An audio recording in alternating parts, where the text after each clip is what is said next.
Hey guys, it's Jim, Warrior, and today I wanted to talk about little baby Jesus, particularly um, in regards to pagans and how we view Christianity. If this video is not your jam, then don't worry about it. Click away, swap away. But no, I wanted to talk about Christianity and I think in relation, like I said, to as us as pagans. I guess I'll just jump right to it, like right into it. I think that myself included, um, a lot of us as pagans have a what is my hair doing? What is that? Anyway, um, I feel like a lot of us as pagans have a resentment towards Christianity, maybe even a hatred or a disgust towards paganism. Christianity. Because we've been burned by Christianity, um, because that was what we were brought up in, and maybe our parents or our extended family or our friends or our neighbors or our churches used it to hurt us in some way. Um, and so that, makes us have this resentment towards it, towards the religion itself, not just the people of the religion. So whenever we meet people in our lives going forward who are Christian or in any way believe in any Christian tenets or anything like that, we immediately, if we don't do it out loud, then we immediately think, God, what a dumbass! I'm never gonna be friends with them. Like immediately we bring up these walls when we hear Christian or Jesus or Mother Mary or baptism or people reciting Bible verses. We're like, oh, get that shit out of my face. Um, and we harden our hearts, and in a big way towards it. And sorry, there was something on the keyboard. And I think that that's extremely unhealthy. And I guess the another thing I really want to say is Christianity is really no better than paganism.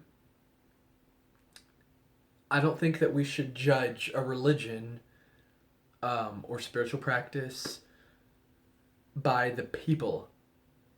Um, I know that the people are usually a representation of what a spiritual system is, but I don't think that that's always true 100% of the time. I mean, there are some really crazy people who claim to be pagan out there, who claim to be witches or followers of Wicca.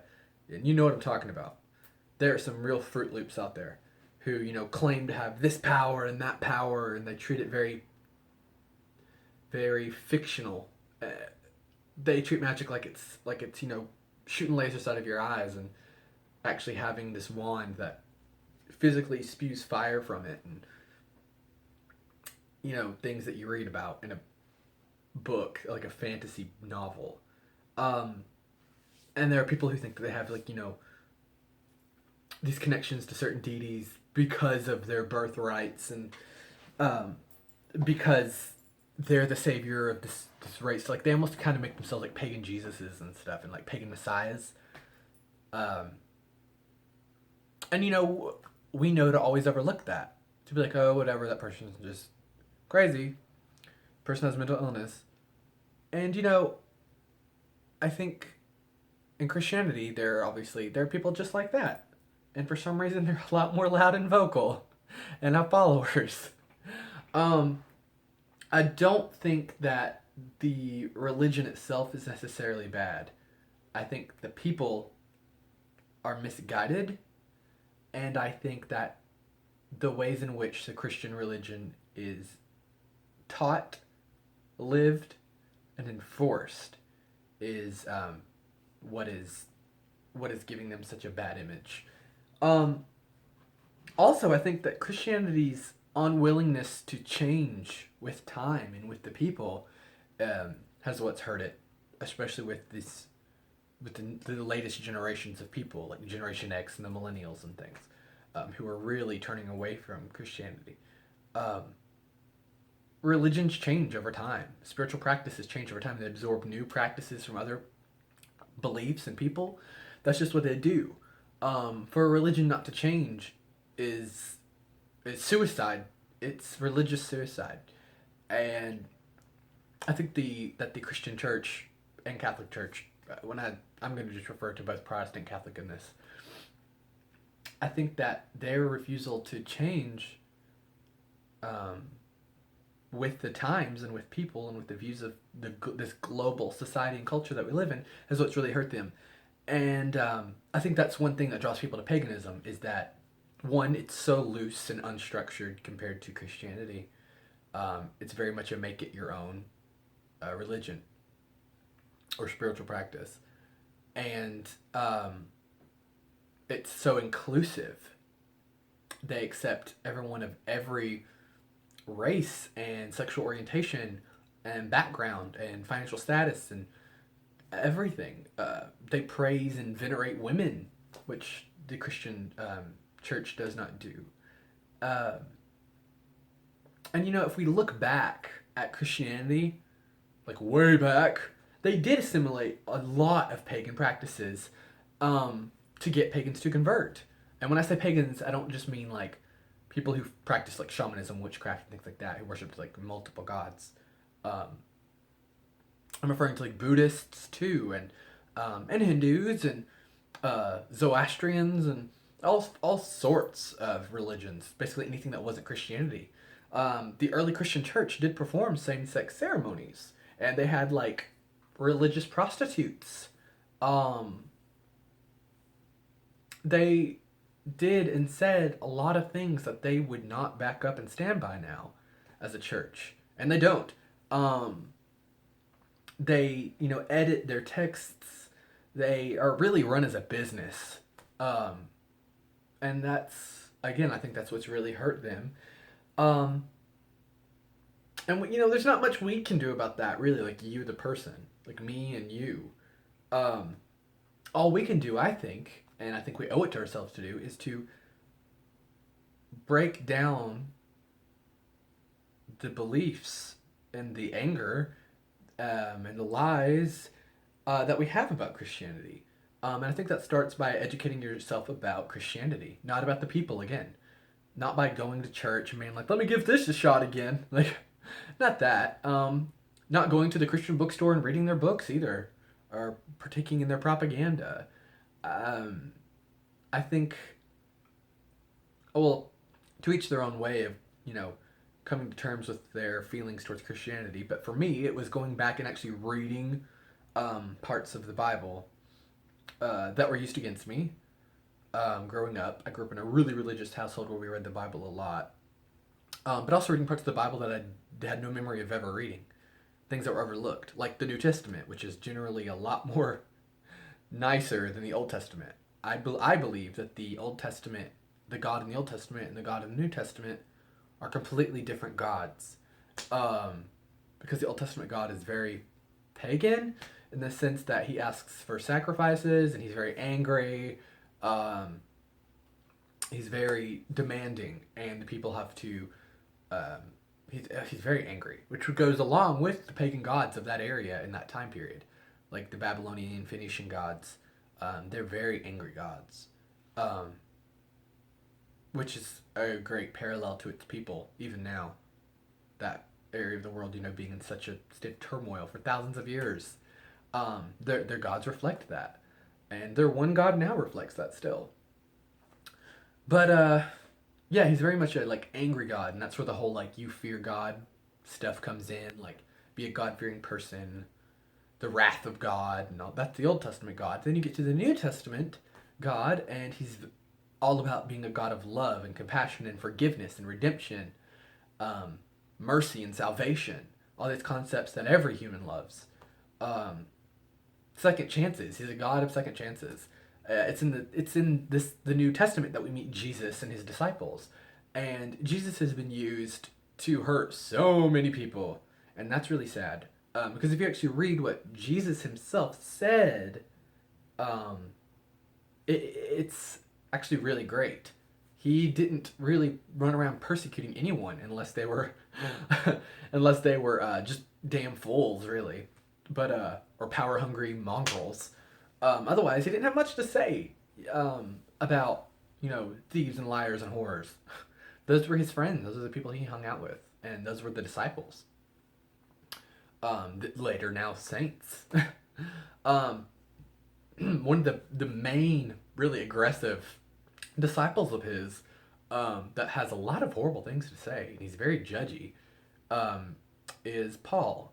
And Paul was a diehard Christian who is really, him and Timothy are really the main people who started the church after Jesus died. They really took the teachings of Christ and turned them into Christianity, into a religion. Jesus had no intentions, I think, of, I mean, it's there on paper, I think, of ever creating a new religion. He was, raised a Jew. They were all raised Jews, except for Paul. We'll get to that, though. They were all raised Jews, and Jesus wanted to get away from Judaism. He wanted you to leave your temples and to go outside, and which is very pagan, and to go outside and to work with each other. And he was very socialist. I think that Jesus did exist, but I don't think that Jesus was like some demigod with like these miraculous powers. I think that Jesus was just like Martin Luther King Jr. and like Gandhi. He was a social revolutionary. He tried to change the corrupt government and corrupt religion of his time period. And people like that always have a lasting effect on us. Like I said, Martin Luther King, Gandhi, like I can name several people who basically said and did the same things as Jesus Christ.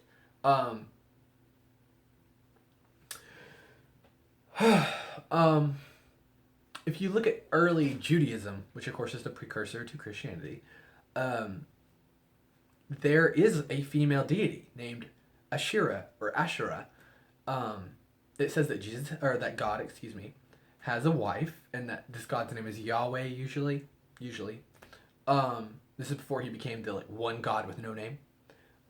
He had a wife, and she was a goddess, and she had her own attributes of mostly womanly stuff, but she had her own attributes, and she was his wife, and people venerated her for that. And that unfortunately got taken out. We don't really know why. We can assume because somewhere along the line, men decided that they didn't want to live in a matriarchal society, which is what most of the world had been up to this point. And they wanted to get power.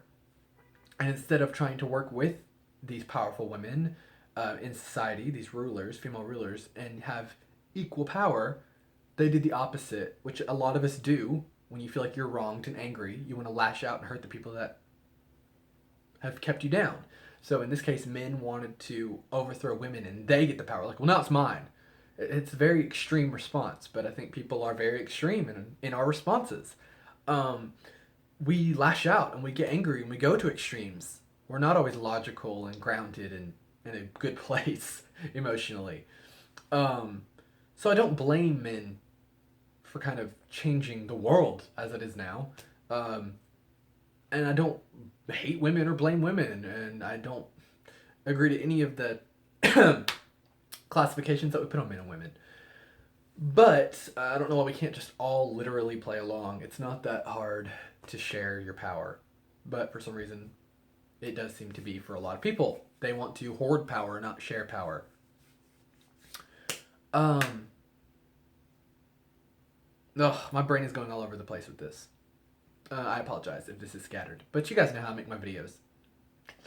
But no, originally, Judaism was a very empowering, mystical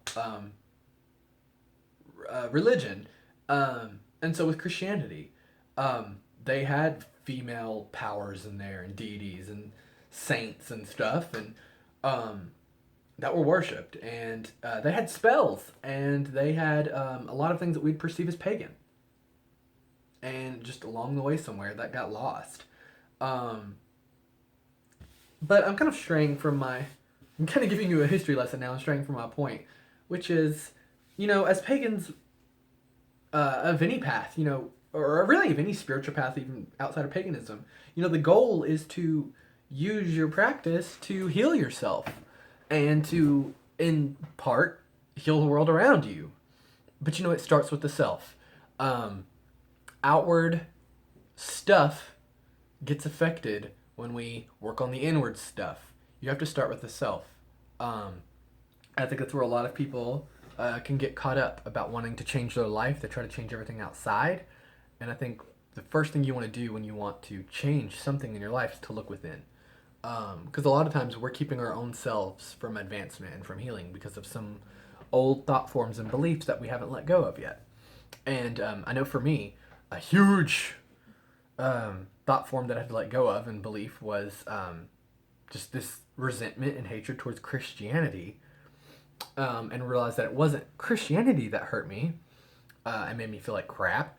It was the people behind Christianity, my church, who hurt me. And I think once you really deal with specifically the people who have hurt you and not the circumstances or the outwardly manifestations, when you deal with the actual people involved with your problems, like things really, that's when I think a lot of things start to change and a lot of emotion starts to be released. I think harboring a hatred towards or resentment or disgust towards any spiritual path or person or anything isn't necessarily healthy because it becomes so consuming. It takes up all of our time, where the next thing you know, all you're reading about and talking about and speaking about and making videos about is attacking another group of people. And then you've really just become just as bad as those people. You have become the villain in that sense. And, a lot of people want to talk about how paganism is a very peaceful set of religions. And while that's certainly true now, in neo-paganism, the original paganism was pretty off the wall. They were just as bad as, like, really, really hardcore Christians, extremist Christians, or extremist Muslims. They were really extreme, and they went out and killed other people who wouldn't convert, and they went out and killed people for worshiping other deities. They went out and killed people for not doing things the way they thought was right. History repeats itself. It just does. No matter how much we learn about history, we just repeat ourselves. Everything works in cycles and rhythms. And unfortunately, hatred seems to be and ignorance seems to have its own cycle and rhythm. And pagans aren't just airy-fairy hippie people who are constantly working on themselves and just giving readings to each other. And they weren't always doing that. They were going to war with each other, killing each other, killing Christians. Pagans killed a lot of Christians. And yeah, of course, the Christians wound up decimating the pagan community, but the old pagan community. But pagans went out and killed Christians too. Back to Paul and Saul now, like I was speaking about before. The Christian apostle Paul, before he was Paul, one of the most extreme and like passionate, I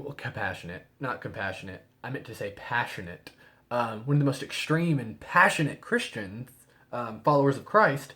Before he was Paul, he was called Saul. And there are two Sauls in the Bible, but this Saul I'm speaking of later became Paul, the disciple, who wrote some really, really homophobic things.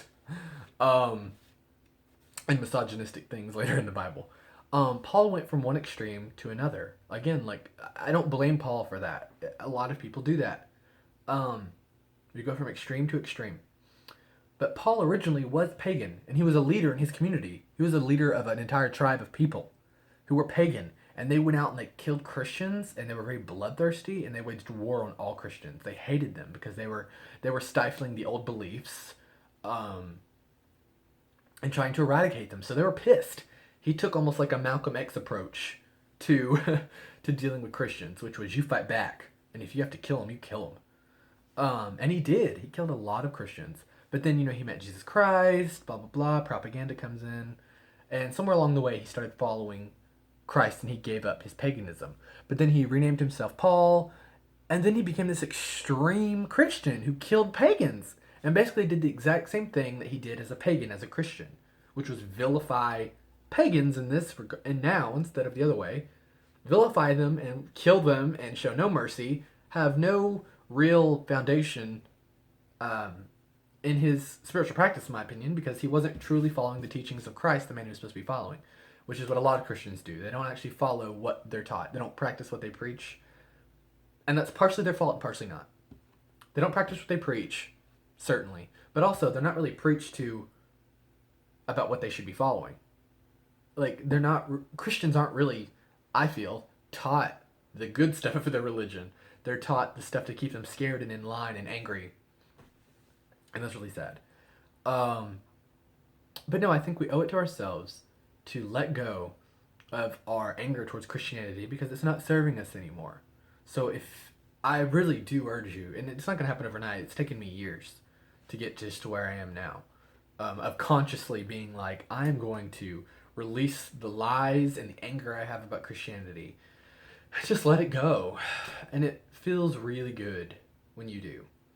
And in turn, at least for me, I have actually been able to glean positivity from Christianity now when I am confronted with it, or when I'm faced with it, or when I read about it, or whatever. When Christianity comes into my realm, I actually look at it and see the good in it and see what's there for my spiritual practice. Because there is good stuff, like angels. I love angels. I don't have a problem with angels, like angelic stiffs. Angels are pretty awesome. You know, people like to make parallels between fairies and angels, and I don't think that's fair. But I do really like angels. Like the Anamkara, I think that's how you say it, maybe, is a Celtic angel that is believed to have evolved from a Celtic fairy of the same name, type of fairy. But yeah, you guys, there's really good stuff in Christianity, I promise, in my opinion. And it's, again, you can't blame something just because of the people. It's kind of like Islam. A lot of people right now in the world are really pissed at anyone who's Middle Eastern, and that's racist. That's not fair. It's xenophobic, too. And, you know, that people want to hate anyone who says that they're Muslim. And it's like, you know, why?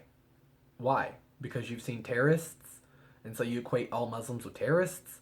You can't really judge a group of people until you know what that group of people truly believes. Muslims get a really unfair bad rap about their religion because of extremists, just like Christians. A lot of people hate Christians and Christianity because of a select, like, few extremist Christians, like evangelicals and stuff like that, and their local preachers and stuff. And that's just not fair. If people judged us, pagans, based on the views of some extremist pagans, or based on the like the crazy people, or based us off of the views of like phony fake fortune tellers and 1-800 hotlines and things like that, then we would be angry and we would be pissed. That's not fair. So that really boils down to the golden rule, which is, you know, our rule in every spiritual practice and religion. It's like a worldwide belief, is treat people the way you want to be treated. And if you want to be treated with respect about your paganism, then you have to treat Christians and Muslims and Jews and Buddhists with respect too about their religion and their spiritual practice. It all starts with you. This is cheesy as hell to say, but you really do have to be the change that you want to see. And if you don't want to encounter angry people and unfair people, then try to be a little more compassionate and a little more understanding to people. And yeah, you're always going to have jerks and douchebags in your life. But, again, you can only work on yourself and deal with yourself. And you, like I said, I think you owe it to yourself to let go of any harboring resentment and anger that you have. It just holds you back, you guys. It keeps your chakras blocked. It keeps you from connecting, I think, more with your own spiritual belief, with your own paganism. It weighs you down, even if you don't realize it. And yeah, I guess that's all I wanted to say. It was a bit of a rant, I know. But I've seen a lot lately, especially, of stuff about people hating on Christianity and preaching about paganism and how it's like this great thing and there's no crazy people in paganism and no negativity in paganism and no foul or false teachings in paganism. And, you know, you just gotta stop and check yourself before you say things like that. You really have to just stop and look back at the bigger picture and think, wait a minute. Am I being an extremist pagan right now? That's it, you guys. Hopefully this made a little sense. Yeah, that's it, you guys.